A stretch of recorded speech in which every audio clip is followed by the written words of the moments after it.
Shalom. Oke, hari ini saya akan khotbah. Jadi saya punya sebetulnya ada pertanyaan sebetulnya beberapa tahun. Saya bertanya akhirnya, ya dalam minggu inilah saya mendapatkan jawabannya. Sorry. Jadi ternyata begini, mayoritas orang Kristen, saya katakan mayoritas, mereka hidupnya gak berubah. Karena mayoritas mereka itu tidak melakukan firman Tuhan. Akibatnya adalah hidup itu gak berubah. Nah, hari ini saya akan bicara, kalau saya berani ngomong begini, penting, saya kasih judulnya gini, penting, lakukan tahapan ini, pasti akan berubah hidupmu. Karena memang, jadi gini, orang Kristen, kebanyakan begini, ketika datang ke gereja, dengar firman, dengan musik yang luar biasa, dengan pujian segala macam luar biasa, tetapi sampai rumah, udah, habis pulang dari gereja, habis makan, pulang ke rumah, lakukan kehidupan seperti biasa, sudah. Tidak ada sebuah hal yang berubah di dalam hidupnya. Jadi, ke gereja itu memang adalah sebuah rutinitas, sebuah keharusan sebagai orang Kristen dengar firman Tuhan. Setelah itu ya udah pulang. Hari Senin, Selasa, Rabu hidup dalam keseharian, ya sudah. Akhirnya ya nggak ada perubahan. Yang namanya pemarah, yang namanya susah-susah, yang namanya bermasalah di sekolah lah, di keluarga, di keuangan, pokoknya 5 aspek deh ya. Nggak ada perubahan. Karena ternyata begini. Ketika orang Kristen mendengarkan firman Tuhan, kan dengar tuh ya, sesuatu itu mencoba masuk ke dalam telinga kita gitu kan. Nah, problemnya firman itu enggak masuk, enggak ke-save ke otak kita. Awal tuh mesti otak. Kenapa otak? Ya karena kan kita mesti dengar, kan mesti mikir dulu gitu loh. Jadi otak tetap dipakai oleh Tuhan untuk kita mendengarkan. Jadi ketika mereka dengar, tapi enggak masuk. Kenapa enggak masuk? Karena otaknya penuh. Jadi kalau otak penuh, nggak bisa masuk. Karena memang kepenuhan dengan apa? Dengan masalah. Masalah yang ada dalam dunia gitu. Di kerjaan, di keluarga. Itu masalah begitu masuk ke dalam otak. Jadi otaknya tuh penuh gitu loh. Jadi sehingga ketika datang ke gereja hanya matanya melihat ke pendeta, ya pujian penyembahan, ya sudah gitu loh. Sedangkan otaknya ini tidak dipersiapkan punya ruangan tertentu untuk bisa masuk firman. Itu kesalahan pertama. Bahwa otaknya tidak punya ruang untuk memasukkan firman. Jadi kayak kalau hard disk itu sudah penuh. Jadi ketika mau dimasukin program baru, yaitu firman, gak masuk. Karena anggaplah di handphone gitu loh, udah penuh. Tadi saya bilang nih, handphonenya udah istilahnya pas saya lihat 128 giga, 120 kurang lebih gitu ya. Itu sisa cuman 9 giga. Selebihnya semuanya adalah foto. Gitu, video, dikit-dikit moto, kemarin foto berapa puluh gitu loh. Jadi ketika itu sudah penuh, kan jadinya lemot. Bahkan nggak bisa, kalau udah benar-benar full banget, nggak bisa ada ruangan yang bisa masuk. Nah itulah mengapa banyak orang Kristen tidak mengalami perubahan, karena di gerejanya aja otaknya udah penuh. Jadi orang sebetulnya kalau pengen mau berubah, Orang Kristen mau berubah. Ketika datang ke gereja, dia harus pembersihan terlebih dahulu. Otak itu mesti ada memori, mesti ada ruang untuk bisa berpikir terlebih dahulu. Makanya mesti pelepasan. Mesti ngebuang dulu. Memberikan ada sebuah ruangan untuk bisa terima. Nah, itu pertama. Nah, itu yang menyebabkan kita orang Kristen itu tidak berubah. Jadi harus ada terlebih dahulu untuk mempersiapkan datang ke gereja. Ternyata tuh nggak cuma mempersiapkan hati loh. Jadi kita selalu berpikir ya siapin hati datang ke gereja. Ternyata enggak itu juga. Butuhnya namanya ruangan di otak kita untuk bisa menangkap.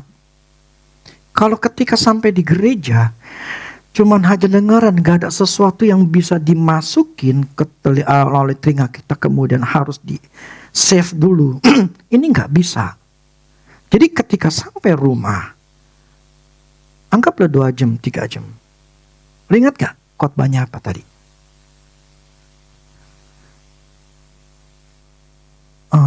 Apa ya? Aduh, gua lupa.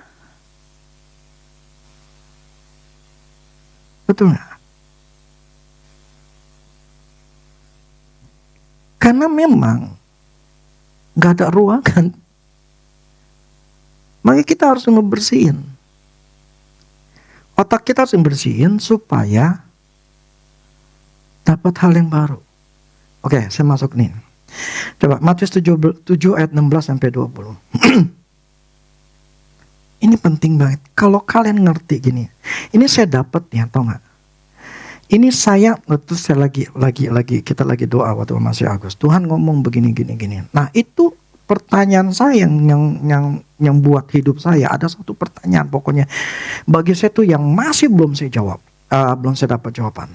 Jadi ketika dengar gitu, kan saya rekam. Ketika rekam, saya dengerin lagi. Pas dengerin lagi, belum nangkep juga. Ada hal yang memang ya saya belum nangkep. Tapi saya mulai ngerenungin. Ya mungkin saya bukan tipe orang yang pinter ya. Tapi prinsipnya saya mengulang. Baru keempat, saya baru ngerti.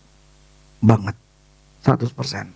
Yang pertama cuma 20%, yang kedua 50%, ketiga 70%, ya keempat baru 100%.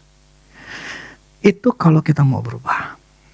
Dan itu saya jadi nangkap ngerti, oke, ini jawaban gua. Firman Tuhan tuh nggak bisa cuma di hari Minggu, nggak bakal bisa. Makanya Kristen mingguan. Kalau pengen mau berubah, pengen dapat jawaban dalam hidup kita, harus renungin. Matius 7 16 sampai 20. Dari buahnya lah kamu akan mengenal mereka. Dapatkah seorang memetik buah anggur dari semak duri? Ya nggak mungkin deh ya. Dan buah ara dari rumput duri? Ya nggak ada lah. Rumput duri mana ada buah ara? Ya. Demikian setiap pohon yang baik menghasilkan buah yang baik. Sedang pohon yang tidak baik menghasilkan buah yang tidak baik. Tidak mungkin pohon yang baik itu menghasilkan buah yang tidak baik. Nggak mungkin gitu. Ataupun pohon yang tidak baik itu menghasilkan buah yang baik. Jadi kalau pohon mangga buahnya pohonnya bagus, ya pasti manis gitu loh. Kalau pohon yang jelek, ya pasti asam, gak enak gitu loh. Ya kan? Nggak mungkin pohon bagus kemudian hasilnya jelek. Nggak mungkin gitu loh. Ini firman yang ngomong gitu loh. Jadi pohon yang baik menghasilkan buah yang baik. Pohon yang jelek menghasilkan buah yang jelek. Oke, ngerti ya?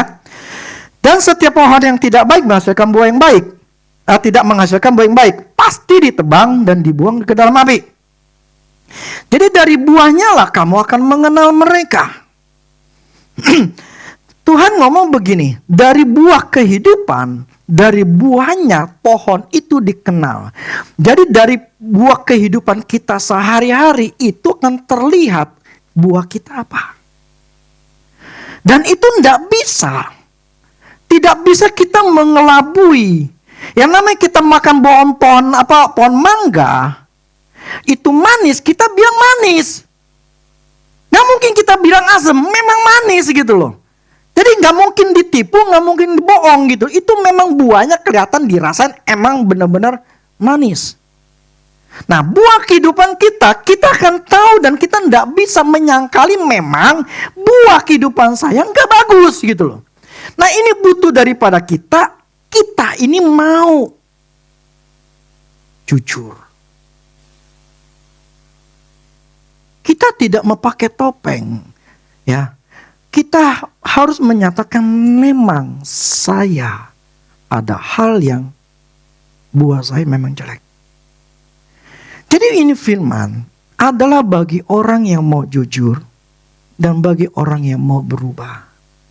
Kalau hanya sekedar belajar aja, tidak akan pernah bisa berubah.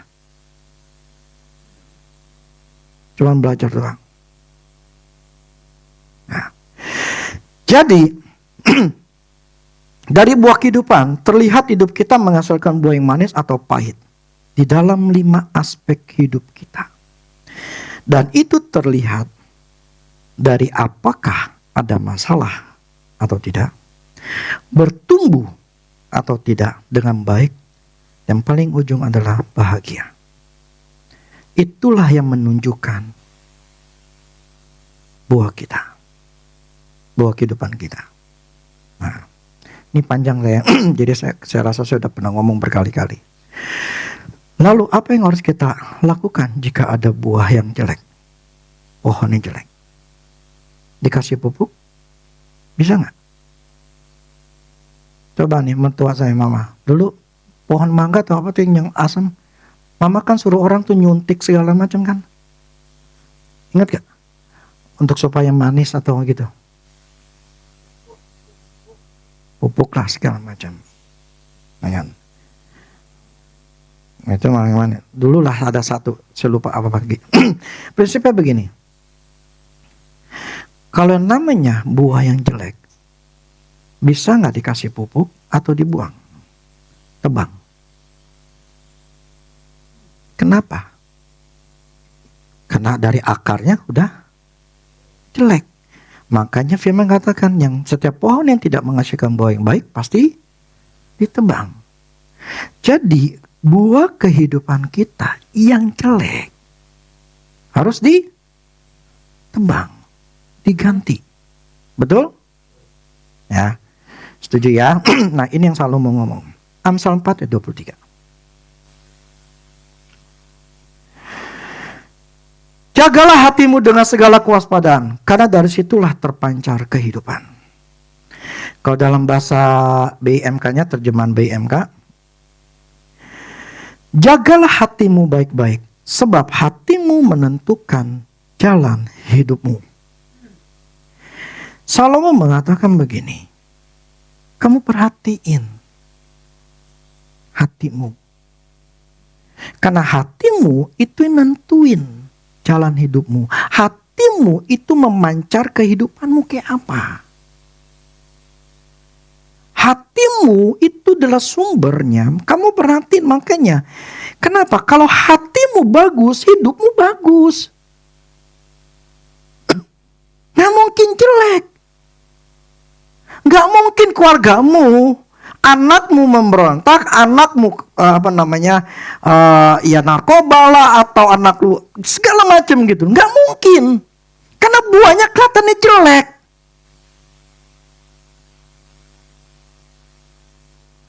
Jadi kita harus jujur mengatakan memang berarti apa yang terjadi dalam hidup saya. Kenapa di buah keluarga saya nggak bagus? Anak saya bermasalah, istri saya bermasalah, suami bermasalah, berarti buahnya jelek. Nah, buahnya jelek berarti di hati saya yang jelek. Karena itu terpancar. Jadi kehidupan saya terpancar kelihatan, itu gara-gara hati.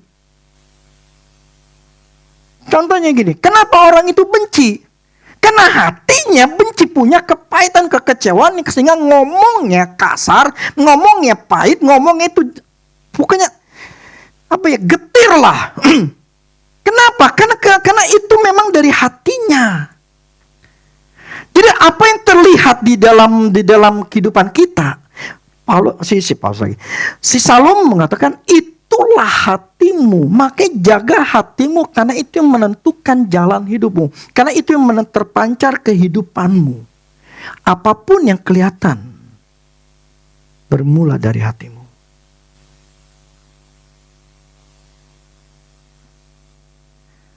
Terus Tuhan pernah ngomong di Matius 15 ayat 17 sampai 19. Matius 15 ayat 17 sampai 19. Tidak tahukah kamu bahwa segala sesuatu yang masuk ke dalam mulut turun ke dalam perut, lalu dibuang di jamban. Tetapi apa yang keluar dari mulut berasal dari hati. Dan itulah yang menajiskan orang. Jadi Tuhan ngomong gitu loh, masalah mereka lagi makan, kok nggak cuci tangan gitu loh. Itu najis. Nah, Tuhan katakan gini, bukan yang masuk, karena itu pasti keluar. Justru yang keluar, yang dari dalam itulah yang najisin.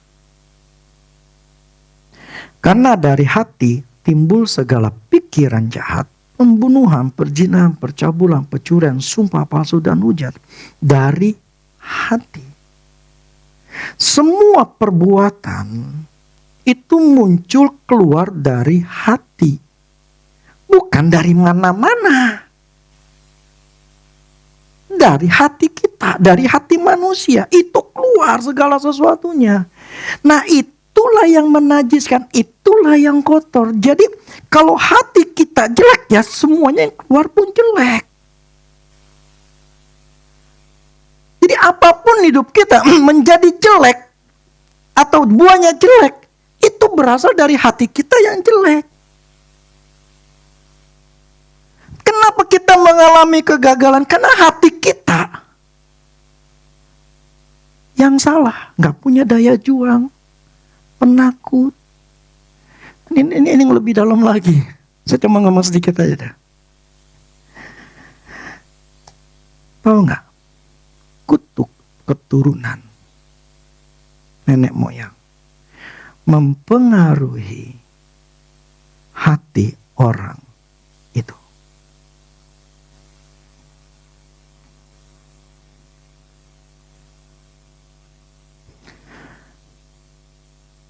Bagaimana hati kita seringkali itu ternyata dipengaruhi dari apa yang ada di atas kita. Ya, kalau saya bahas lagi, lain cerita lagi. Prinsipnya begini. Yang keluar dari mulut itu berasal dari hati. Segala pikiran jahat, segala hal yang benar itu muncul dari hati. Jadi hati adalah akar, mula, cikal bakal, dasar dari semua perbuatan yang kita lakukan. Yeremia 17 ayat 9 sampai 10. Yeremia 17 ayat 9 sampai 10.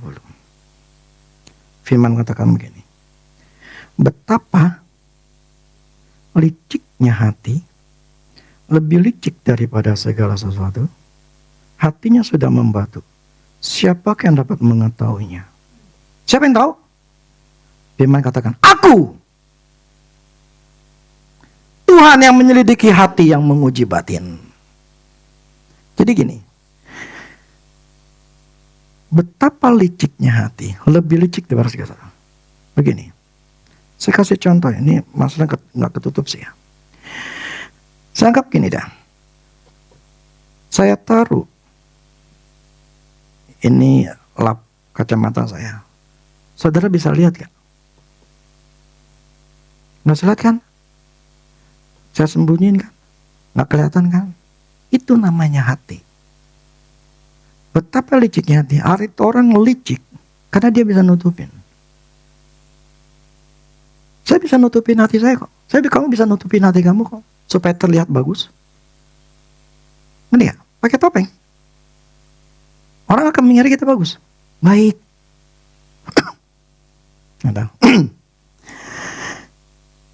Nah, siapa yang bisa mengetahui kalau kita pakai topeng? Tuhan katakan, Aku Tuhan yang menyelidiki hati, yang nguji batin. Itu hati kita. Untuk memberi balasan kepada setiap orang setimpal dengan tingkah langkahnya, setimpal dengan hasil perbuatannya.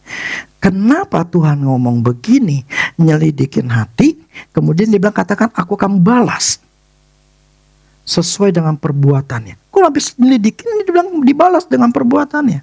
Apa hubungan dengan nyelidikin hati dengan perbuatan? Ini langsung saya mengerti. Makanya waktu saya bertanya, kok begini? Hati menghasilkan perbuatan. Perbuatan ini Tuhan yang akan balas. Maupun yang baik, maupun yang jahat. Jadi Allah menyelidiki hati dan dia tahu hatinya kenapa dia melakukan perbuatan ini. Ngerti ya?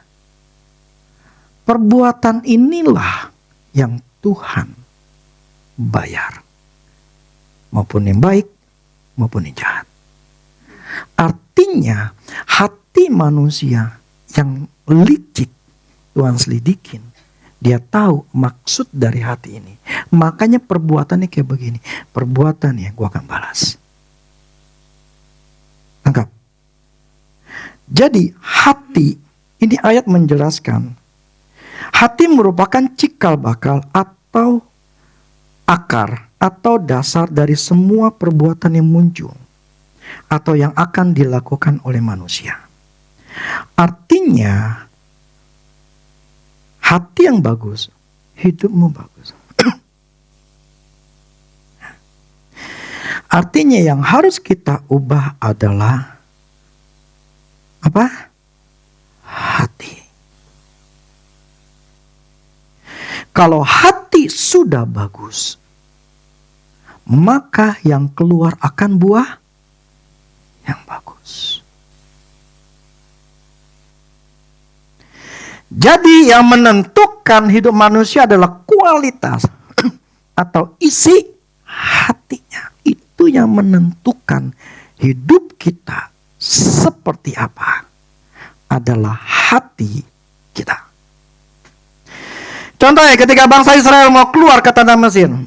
Firman Tuhan mengatakan hati mereka tuh tegar tengkuk. Tegar tengkuk adalah tidak mau nurut. Selalu memberontak, keras kepala.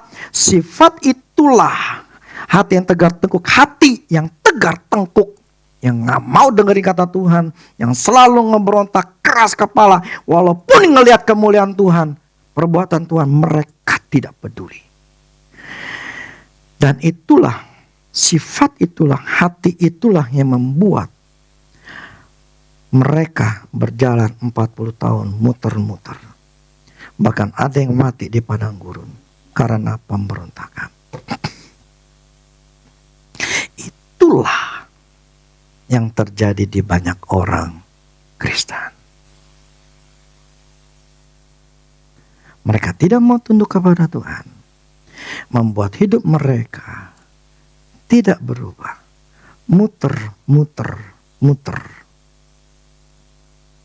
Enggak ketemu tanah Kanaan.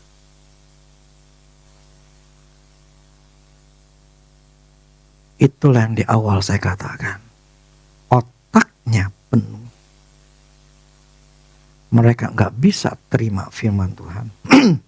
Mereka tetap melakukan yang tidak sesuai firman Tuhan. Mereka memberontak melawan sama Tuhan dengan sikap, dengan tindakan. Akhirnya persis seperti bangsa Israel.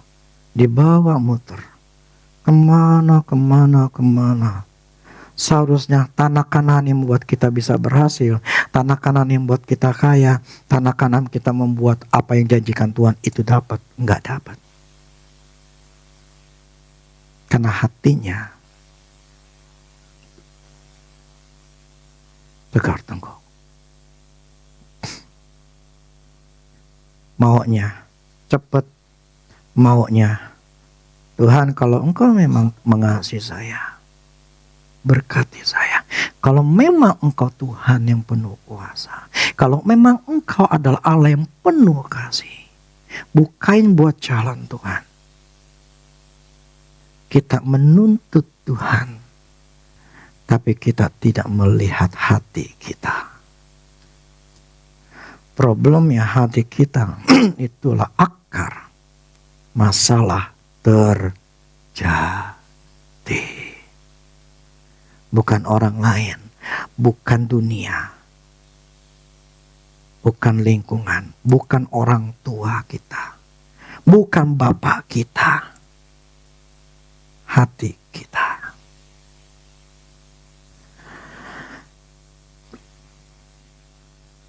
Itu yang terjadi di banyak orang, kesan mereka tidak mau tunduk kepada Tuhan yang membuat hidup mereka tidak berubah, tidak berbuah, dan tidak menikmati tanah Kanaan atau janjinya Tuhan.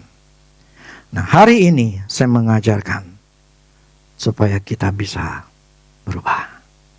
Amin. Oh. Jadi yang harus kita rubah adalah hati kita. Amin.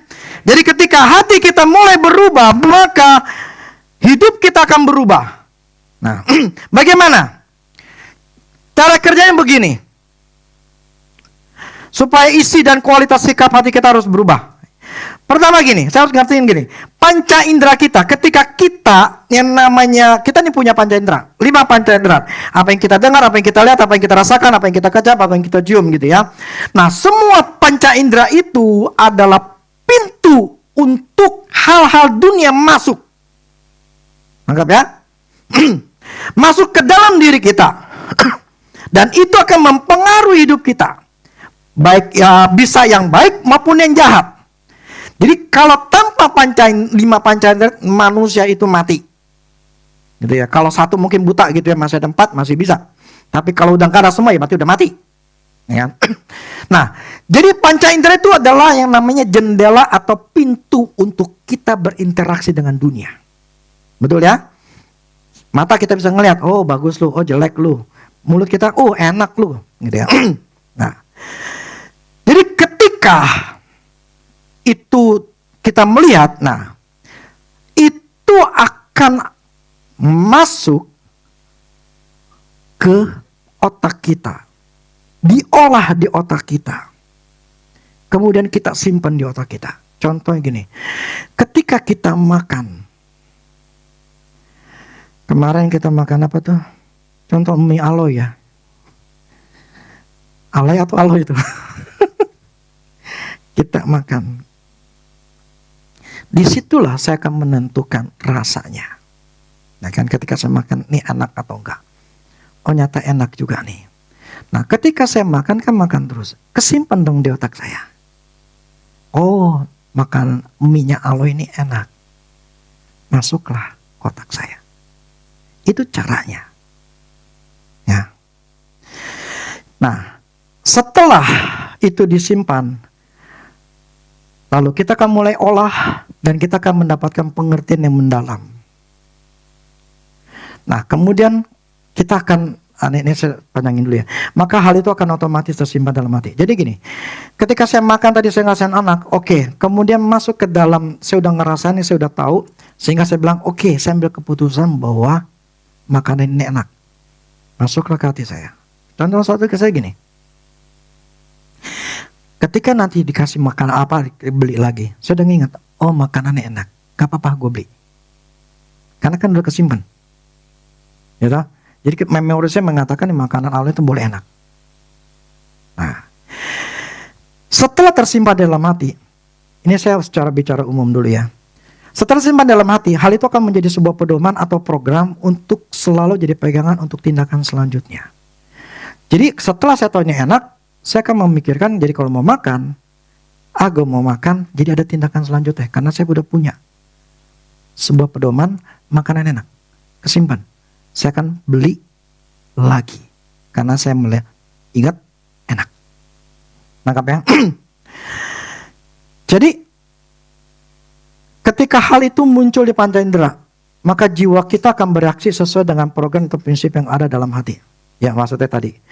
Jadi ketika, gue pengen mau makan mie nih. Keingetan lah, si Aloy lah, si Alok lah, si Ahok lah. Sama si Amen lah. Gitu kan. Nah, itu kan kesimpan dalam diri kita. Tinggal kita mau yang mana nih? Gitu.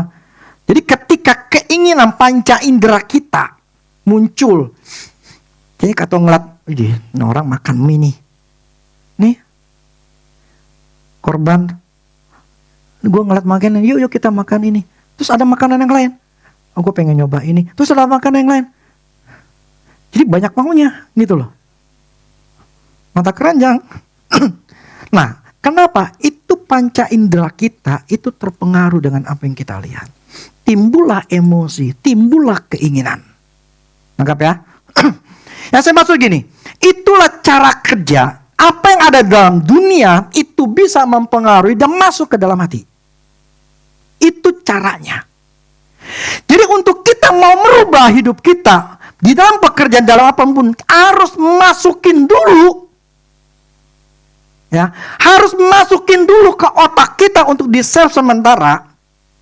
Kemudian kita mulai mengolah-olah, dapat pengertian semakin dalam, baru itu masuk ke hati. Itu pun juga belum tentu kalau kita nggak lakuin. Sekalipun kita dapat rema, kalau nggak dilakuin, percuma. Oke, saya masuk ke hati. Tadi secara umum ya, cara kerja dunia masuk ke dalam diri kita.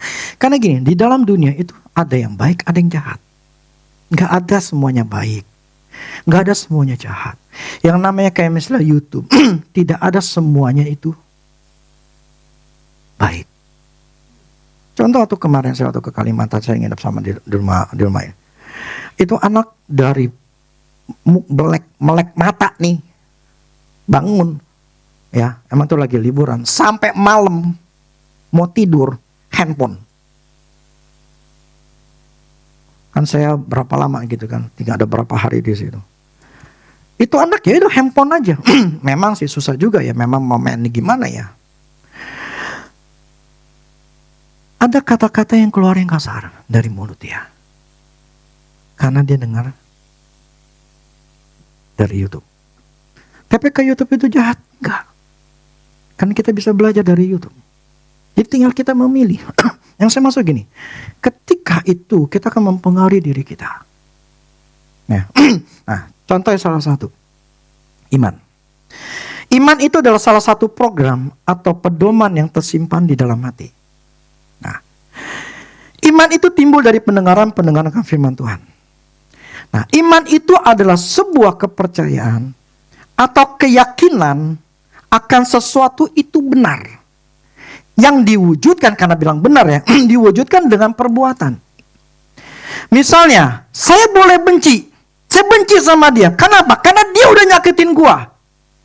Jadi dia menganggap bahwa dia punya keyakinan bahwa benci itu dibenarkan karena dia punya alasan. Orang itu udah nyakitin gua, ya sekarang gua punya hak untuk benci. Jadi iman itu sesuatu keyakinan gue benar. Nah karena gue benar ya gue bisa boleh benci gitu loh. Gue punya alasan. Nah setiap yang masuk ke dalam hati kita itu yang akan menentukan perbuatan kita. Jadi keyakinan yang harus ada dalam diri kita itu yang akan menentukan kita ngelakuin atau enggak. Bentar ya. Makanya gini, ini enggak bisa kalian tuh dengerin sekali, enggak bisa. Saya aja yang tadi awal saya ngomong, saya sampai 4 kali baru ngerti, itu setengah jam loh.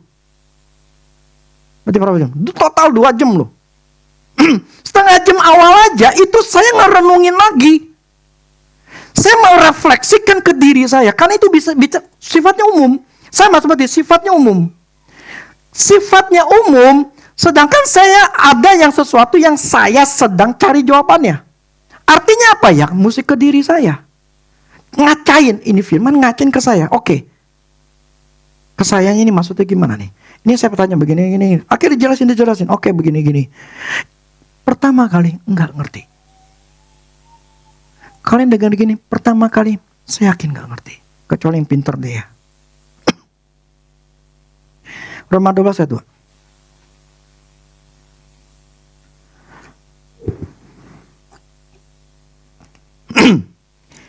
Roma 2 ayat 2. Janganlah kamu menjadi serupa dengan dunia nih, tetapi berubahlah oleh pembaharuan budimu. Sehingga kamu dapat membedakan manakah kehendak Allah, apa yang baik, berkenan kepada Allah dan yang sempurna. Inilah firman katakan gini. Berubahlah pembaharuan budi. Itu pola pikir kita. Pola pikir kita enggak berubah, kita enggak tahu kehendak Tuhan. Masalahnya kehendak Tuhan itu yang terbaik. Tuhan tahu nih kerjaan lu yang terbaik ini, bukan yang itu. Ladangnya udah kering, lu coba ngegali-gali, nanem percuma, ladangnya kering. Kering kerontang, enggak subur. Lu ngegali, lu berusaha, percuma, kering. Nah, kalau kita tahu kehendak Tuhan, ini lo tempatnya. Ini subur, gua kasih tempat lu di sini. Makanya tanah kanan itu subur semua. Nggak ada yang kering. Kalau kalian pernah waktu ke Israel, ketika kan kita dari Yordania ke Israel, itu kita ngelewatin padang pasir, kiri kanan itu kering kerontang gitu loh. Panas, tapi ketika masuk ke daerah Israel, hijau. Pada sebelahan. Jadi beda banget gitu loh. Jadi tanah Kanaan, kehendak Allah itu pasti untung. Jadi kita harus merubah pembaharuan budi kita supaya kita tahu kehendak Allah. Inilah tujuannya kalau kalian mau bahagia. 5 aspek hidup ini semuanya harus bagus semua. Semuanya harus terkoneksi dengan hikmatnya Allah. Oke, nyambung lagi. Kenapa perubahan pikiran itu penting? Karena melalui kuping, yang firman katakan gini, iman timbul dari pendengaran, ya kan? Pendengaran akan firman Tuhan. Nah, iman itu enggak cuma iman Kristen ya. Itu iman tuh bicara mau yang negatif maupun yang positif. Makanya iman timbul dari pendengaran, ujungnya ada lagi pendengaran akan, jadi pendengaran akan firman Tuhan. Jadi kalau cuma iman timbul dari pendengar tok nih ya, iman timbul dari pendengar. Nah, pendengaran akan berita, gosip lah, atau apapun. Iman itu timbul. Anggap. Misalnya, kayak kemarin tuh kerusuhan. Kita dengar, wah. Nah, iman tuh timbul. Kita gak dengar kerusuhan. Kita jadi takut. Jadi iman negatif. Kita mendengar, timbullah ketakutan. Jadi iman itu sifatnya umum. Nangkap ya? Sifatnya umum. Nah, sekarang kita bicara iman Kristus. Kenapa perubahan pikiran penting? Yaitu karena firman, karena melalui kuping kita mendengar, yang membuat otak kita mencerna, diolah, lalu disimpan di dalam otak terlebih dahulu. Sementara. Dan untuk menjadi sebuah rema di dalam hati atau tersimpan di dalam hati kita, itu butuh pengertian yang lebih dalam untuk Roh Kudus berbicara khusus untuk masalah yang kita sedang hadapi atau aspek hidup kita yang belum berhasil. Jadi urutannya begini. Dengar, diolah di otak, disimpan dulu sementara, kemudian harus dimengertiin, punya waktu merenungkan firman Tuhan itu, atau ngerenung. Makanya gini, ketika misal contoh kerusuhan, ketika itu kan kita renungin, waduh, ya lu, kan kita lihat lagi di berita, wah di sono udah dibakar no, wah di sono udah dinin. Itu kan namanya kita renungin. Itu namanya kita sedang mengolah. Ya. Jadi untuk menjadi sebuah remah di dalam hati atau tersimpan dalam hati, itu butuh pengertian yang lebih dalam lagi. Untuk Roh Kudus berbicara khusus masalah yang kita hadapi. Jadi urutannya mendengar, mengolah, disimpan di otak, dimengerti lebih dalam, dilakukan. Nah problemnya, yang tadi orang Kristen mingguan, dengar, nggak diolah. Enggak disimpan. Kenapa? Penuh otaknya. Enggak punya ruang untuk masuk. Jadi mereka hanya datang seperti nonton, ngedengerin, ya emang Tuhan itu baik. Gue harus bersyukur. Karena gue ngadepin masalah ini. Gue harus bersyukur. Terima kasih Tuhan. Ya, saya harus bersyukur. Udah. Besokannya takut lagi, khawatir lagi, bingung lagi. Dan itu terjadi. Dan itu bertahun-tahun. Makanya seperti bangsa Israel, muter aja, habis ke situ diputar lagi ke sono, diputar lagi. Nggak nyampe, makanya nggak bahagia. Mau jujurlah mengakui memang seperti hidupmu. Makanya dengarkan berulang-ulang sampai nangkap. Jadi urutannya adalah mendengar, mengolah, disimpan di otak, dimengerti lebih dalam, lalu dilakukan. Kalau enggak sampai tahap dilakukan, itu hanya sekedar pengetahuan. Akibat cuma hanya pengetahuan itu ketika enggak dilakukan, itu jadi lupa. Atau kita punya alasan, kenapa? Gua gak mau namanya menghormati suami gua kayak begitu, nyakitin, gak jadi laki-laki, gak kenal kasih nafkah gua, mau ngapain gua hormatin dia? Enak aja. Nah, terus ada firman, hormatilah, renungin, pas renungin, iya, gua harus hormat. Gue harus hargai suami gue.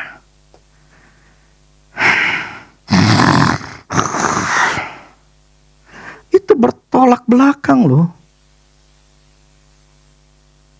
Bertolak belakang emosi kita. Emangnya gampang?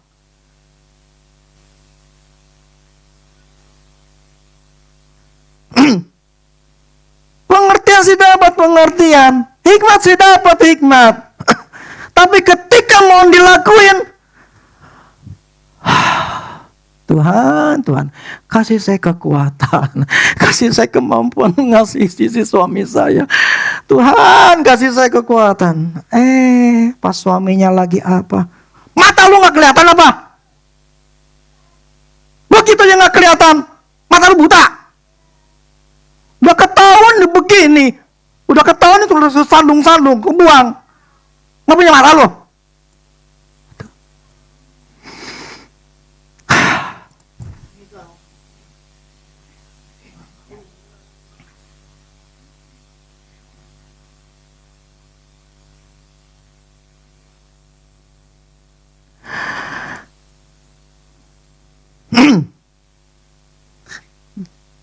Jadi orang ikut Tuhan susah ya.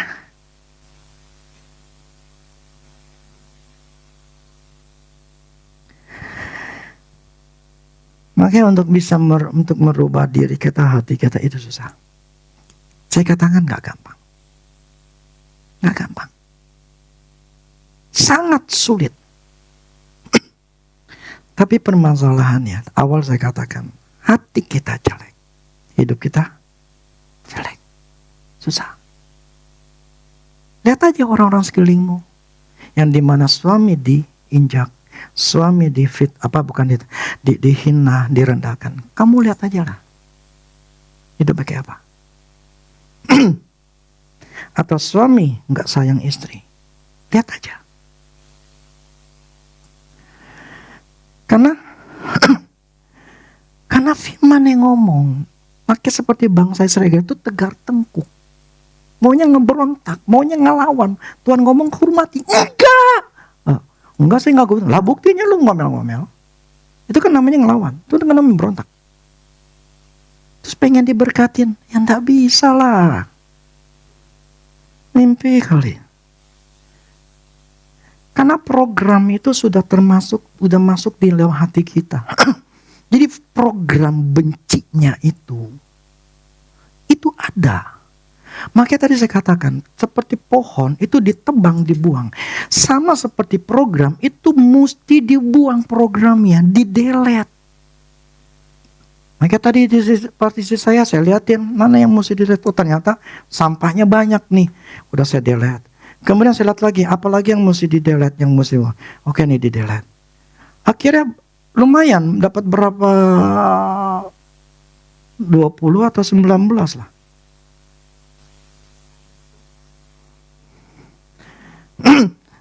Jadi program-program atau sampah-sampah itu akhirnya bisa saya buang. Jadi gini, kita ini sudah tahu hati kita jelek, taunya dari mana hidup kita jelek. Nah, kalau tahu hidup kita jelek berarti hati kita mesti dirubah. Reprogram, program ulang. Program lagi, program ulang. Jadi yang lama harus di-delete. Makanya ini bagi orang yang mau berubah, yang mau hidup bahagia. Yang gak mau ya sudah sok silakan. Ini orang-orang yang mau hidup bahagia masuk ke tanah Kanaan. Ini khotbahnya untuk itu. Tapi kalau orang yang gak mau ya nikmatin aja hidupmu yang susah. Jadi urutannya adalah mendengar, mengolah, disimpan di otak, dimengerti lebih dalam, dilakukan, baru bisa masuk ke dalam hati. Maka perubahan baru terjadi. Jadi dilakukan, ketika dilakukan masuk ke dalam hati, maka perubahan baru mulai terjadi. Kita baru nanam pohon, benih yang baru.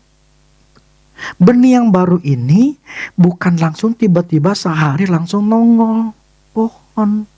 Kecuali pohon toge. Nah, pohon toge gak ada harganya. Makanya pohon toge kecil-kecil. Ya toh, itu mau 10.000 pohon toge paling cuma berapa? Paling cuma 2.000, 3.000. Nah, problemnya Tuhan enggak pakai cara pohon toge. Gitu loh. Nah, maka perubahan baru terjadi. Karena hatinya sudah diprogram ulang. Yang lama sudah tidak ada. Nah, firman tadi menjadi satu dengan hati. Hatinya Alkitab. Makanya dulu di alam rohnya kita pernah cek bagaimana di Smith Wigglesworth, kemarin Jesse Duplantis. Waktu Smith Wigglesworth, itu hatinya Alkitab. Badan ini semuanya, tulisannya Alkitab.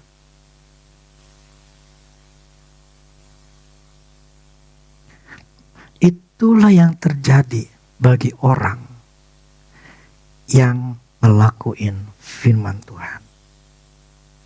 Hatinya Alkitab, hatinya firman Tuhan. Bukan hatinya hitam, hatinya pahit, hatinya benci, gak ada. Hatinya firman, nyatu di hati.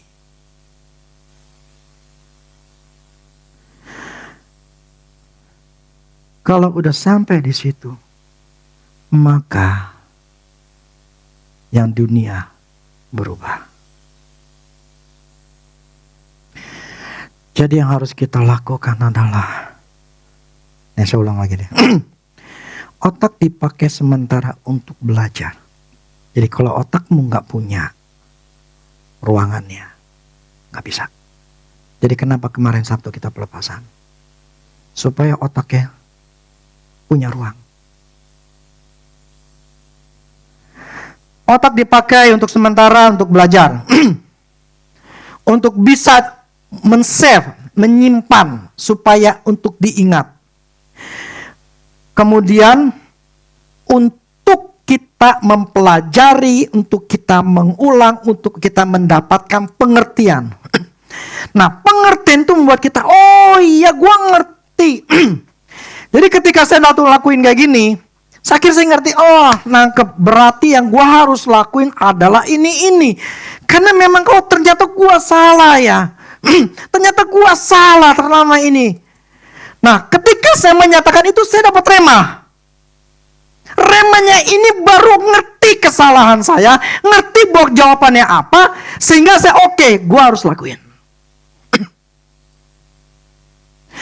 Firman kita dengar, kesimpan sementara, makanya otak kita harus punya ruangan untuk kita save. Besokannya Senin Selasa Rabu harus diulang untuk dapat pengertian. Nah, pengertian itu harus semua apa-apa harus kita ulang-ulang sampai rema, ya, sampai rema ya. Kalau nggak ada rema percuma. Ketika dapat rema, yes, lakuin. Dan ngelakuin tuh nggak sekali. Itu bukan menjadi sebuah kebiasaan. Tetapi kalau itu masuk ke dalam hati kita, kemudian kita lakuin. Kita lakuin terus-menerus jadi sebuah kebiasaan, gaya hidup. Masuklah ke hati. Ada firman yang tertulis. Itu cara.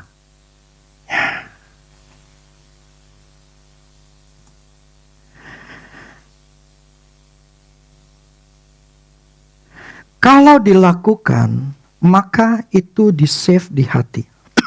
Disimpan. Tetapi jika tidak dilakukan, maka itu cuma save di otak. Dan otak itu keisi terus-menerus. Akhirnya jadi penuh, akhirnya kita lupa. Bahkan jadi kesumbat, nggak bisa terima lagi. Nah. Jadi gini. Cara masuk dunia ya, saya pakai 2. Cara masuk dunia dan cara keluar dunia. Cara masuk dunia itu ada 4 tahapan. Panca indera, masuk otak, ke jiwa, ke tindakan, baru ke hati. Ya. Jadi dari luar, masuk sini, otak, diolah, ya akhir jadi sebuah tindakan, masuk ke hati. Tapi ketika ini sudah di hati, cara keluar dunia, maksudnya cara keluar apa yang dalam diri kita. Panca indera ngelihat, ngedengar segala macam, hati bereaksi, akhirnya menghasilkan tindakan. Otaknya nggak dipakai. Yang awal otak dipakai untuk save sementara, untuk bisa dilakuin kemudian masuk ke hati. Tetapi ketika kita sudah masuk dalam hati, tindakan kita hati, nggak pakai otak lagi. Otak diem, hati yang percaya yang ngelakuin. Sehingga otak waktu ngelihat, nggak melihat bahwa itu kesusahan, kesulitan, rintangan, dia nggak lihat. Nangkep gak? Dia nggak lihat. Yang dia lihat hatinya. Tuhan ngomong apa? Gue bertindak. Jadi cara masuk yang pertama, panca indera, otak, jiwa atau tindakan hati. Tapi ketika itu keluar, panca indera, di panca indera hati baru tindakan. Nah, permasalahannya adalah ketika kita mendengar, kita tidak menyimpannya. Sehingga setelah pulang gereja, kebenaran itu langsung terlupakan. Kenapa tidak tersimpan? Karena otaknya sudah penuh dengan masalah dunia. Sehingga firman Tuhan tidak ada lagi tempatnya untuk di otak. Untuk bisa dicerna terlebih dahulu. Gak ada tempatnya. Oleh karena itu, kalau kita mau berubah, kita harus membuang terlebih dahulu sampah-sampah dunia. Bahkan pengajaran-pengajaran yang masih ada dalam otak yang sudah tersimpan dalam hati. Sampah dunia harus dibuang. Termasuk pengajaran yang sudah ada dalam hati. Jadi otak itu udah terlalu banyak yang kita simpan. Itu yang akan bikin penuh. Sehingga kalian mendengarkan saya khotbah, kalian gak kesimpan.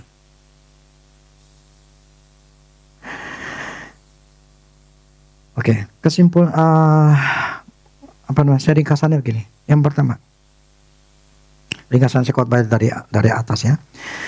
Yang pertama, bersihkan otak dari sampah dunia supaya bisa firman Tuhan. Bersihkan dulu. Yang kedua, dengarkan firman Tuhan. Yang ketiga, renungkan firman Tuhan sampai dapat pengertian dan remah buat masalah kita. Yang keempat, lakukan remah itu, firman Tuhan itu.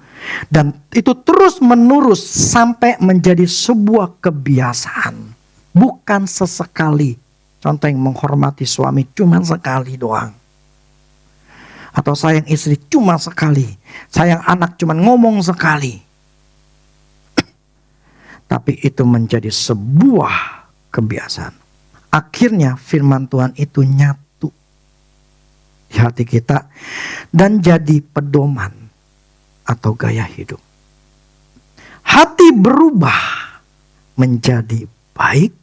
Ada kebenaran. Maka perlahan-lahan, saya katakan perlahan-lahan, bukan cepat,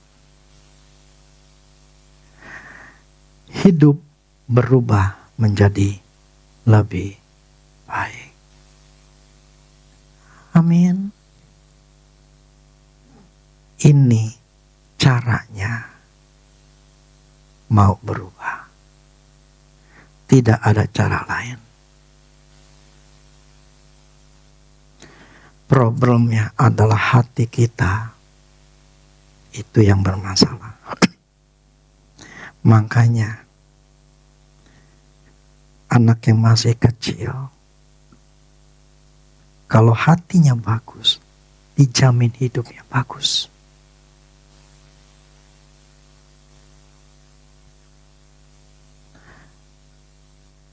Jagalah hatimu dengan segala kewaspadaan. Karena dari situlah terpancar kehidupan.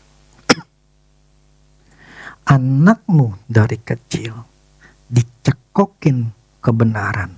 Dikasih prinsip kebenaran. Itu hatinya ada tulisan Alkitab. Akibat tulisan Alkitab, tindakannya selalu benar. Problemnya, kita adalah yang sudah besar, sudah dewasa, 30, 40, 50. Itu sudah terlalu banyak sampah dunia, apalagi namanya kutuk orang tua. Hati kita enggak bagus. Ngerti enggak? Why-nya, kenapanya? Makanya setelah saya sejak belajar Salomo ini saya semakin makanya saya ngomong sama anak saya tiap minggu sekali. Saya harus cekokin mereka namanya kehidupan. Kebenaran firman saya harus masukin. Karena mereka masih muda. Plus mereka itu mereka lebih pintar daripada saya. Mereka mengingat yang lebih baik. Mereka cepat nangkep dibandingin saya. Jadi saya saya memasukkan firman supaya hatinya bagus. Maka saya ngomong sama mereka, di kamu tidak punya lagi namanya kutuk. Papi udah bersihin kutuk. Jadi kamu free, tidak ada kutuk sama sekali. Jadi hati kamu adalah bersih. Makanya semakin saya mengerti bahwa hati nomor satu, pengertian demi pengertian, itu luar biasa, itu harus dimasukkan. Sehingga ketika manusia, orang itu punya pedoman firman Tuhan, hatinya bagus, hidupnya bagus. Dan itu harus ditanamkan dari masih kecil. Dengan cara-cara tertentu yang sifatnya itu belajar untuk anak ngerti. Makanya anak makin, jadi gini, dulu saya berpikir begini. Yang kita kata ke panti asuhan, saya bilang, Tuhan ini mereka masih anak kecil. Mereka ngerti gak sih apa yang saya omongin gitu kan. Tapi satu keyakinan saya ngomong gini, Tuhan, apa yang saya ajarkan gak akan kembali sia-sia. Firman-Mu tidak akan pernah kembali sia-sia. Aku percaya itu akan tertanam dalam hati mereka. Mereka akan dengar, suatu hari mereka akan ingat. Nah, itu benar. Maksudnya begini, anak masih kecil, masih polos. Belum ada tuh namanya kesusahan dunia, masalah dunia, kekotoran dunia, itu belum ada. Gitu loh. Jadi hati mereka bersih. Nah, dimasukin dah tuh. Dimasukin kebenaran, dimasukin yang benar. Jadi supaya ketika itu masuk ke dalam hati, itu jadi sebuah pegangan. Dia tahu bagaimana bersikap sebagai seorang perempuan, sebagai seorang laki-laki. Jangan kalian mengajarkan yang jadi gini, kalau misalnya di rumah seorang suami, istilahnya gini, pelit sama istrinya, sehingga itu anaknya yang laki-laki, dia ngelihat, oh cara memperlakukan istri atau mama tuh begitu ya. Mesti pelit, mesti disusahin ya. Supaya dia tunduk sama papa ya. Akhir itu anak kerekam. Anak itu masih kecil, paling mudah ingat. Dan ketika misalnya seorang suami diinjak, diomel-omelin sama istrinya, yang perempuan yang ngelihat, oh yang namanya perempuan itu istri ternyata boleh yang ngomelin suami ya. Oh nangkep. Kenapa? Itu kan kerekam. Sehingga dia akan selalu ingat ketika dia besar, dewasa, dia akan menjadi suka ngomelin suaminya. Kenapa? Kita orang tua itu masukin ke hati mereka. Itu caranya kalau ngadepin yang namanya suami laki-laki. Itu harus seperti itu. Secara nggak langsung mereka memang nggak diajarin ngomong begitu. Tetapi mereka melihat apa yang dilakukan orang tuanya. Makanya orang tua itu nggak boleh berantem sebetulnya di depan anak. Harus masuk kamar. Supaya anak gak melihat. Dan tidak boleh teriak-teriakan. Karena itu akan mempengaruhi jiwa mereka. Demikian yang kerja. Ketika anak melihat pekerjaan bapaknya. Ketika anak menghadapi ini. Bapaknya menghadapi ini, menghadapi itu. Dia akan melihat semuanya. Jadi itu yang kesimpan di hati. Makanya kita harus masukin ke anak-anak itu hati yang benar. Pola pikir otomatis benar kalau hatinya benar. Makanya Salomo, Amsale itu banyak memberitakan bagaimana kehidupan. Kerja, rajinlah, bla bla segala macam. Nah hari ini untuk kita semua. Biar ini menjadi jawaban. Kalau kita mau hidup enak. Hidup bahagia. Buah yang baik. Jadikan hatimu baik. Program ulang. Buang. Tebang. Memang sulit. Sakit. Pilihlah yang baik. Daripada engkau susah. Seumur hidup.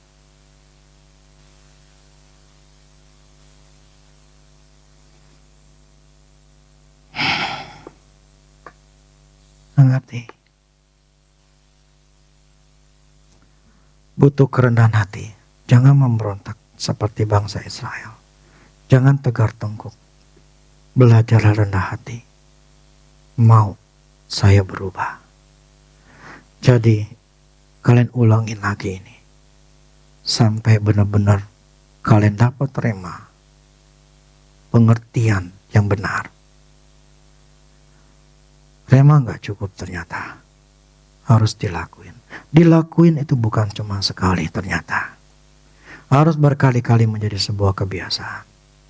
Sampai hati kita tertulis Alkitabnya. Udah sampai gitu, udah hidup kamu enak. Hidup kamu nyaman.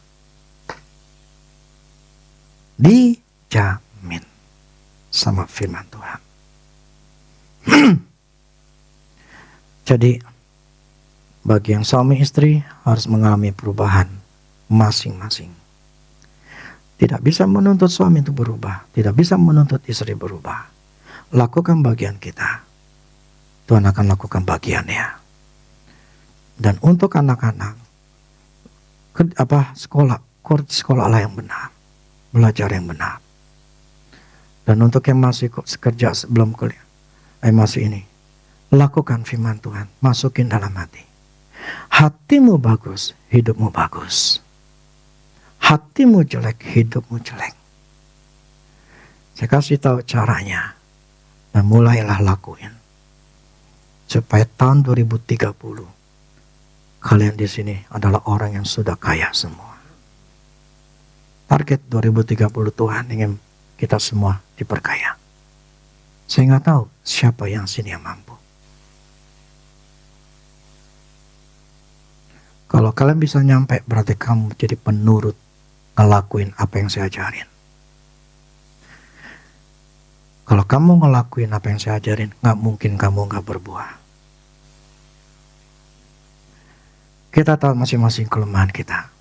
Kita tahu masing-masing punya pertanyaan. Renungin ini, nanti kamu ketemu. Saya renungin ini, saya ketemu. Sekarang saya tahap dalam melakukan. Saya sedang melakukan sampai itu menjadi kebiasaan. Setelah jadi kebiasaan itu menjadi sebuah tatanan dalam hati saya. Nanti itu akan menjadi pedoman hidup saya. Saya ngelangkah pasti sesuai dengan apa yang sudah tersimpan, terprogram. Yang namanya program. Contohnya nih, program WA nggak bisa dibuka untuk kamu bikin gambar. Nggak bisa. WA itu adalah sosial media untuk kita berinteraksi melalui kata-kata. Bikin gambar nggak mungkin. Kamu coba bikin gambar di WA nggak bakal bisa. Jadi program itu adalah sebuah yang akan muncul, akan dilakukan sesuai dengan apa yang diprogram. Jadi kalau program kita berubah, kita akan bertindak sesuai dengan program itu. Jadi berubahlah hati kita. Belajar. Mulai hari ini. Ingat. Belajar itu gak cukup. Renungkan sampai jadi pelaku. Amin. Ya. Belajar gak cukup. Benar. Saya belajar terus kok. Tapi saya ngerti. Kalau saya gak ngelakuin, percuma. Gak berubah. Akhirnya saya tahu apa yang saya harus lakukan. Dan saya sedang melakukan. Sampai menjadi sebuah kebiasaan. Amin. Mengerti?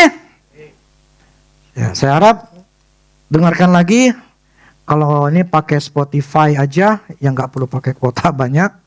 Dengar juga lebih gampang. Daripada pakai YouTube, lihat aja di deskripsi. Ya, itu ada link Spotify-nya, tinggal dengerin atau download di situ. Oke, demikianlah firman Tuhan, biar kita mengerti dan kita mau belajar melakukannya. Amin.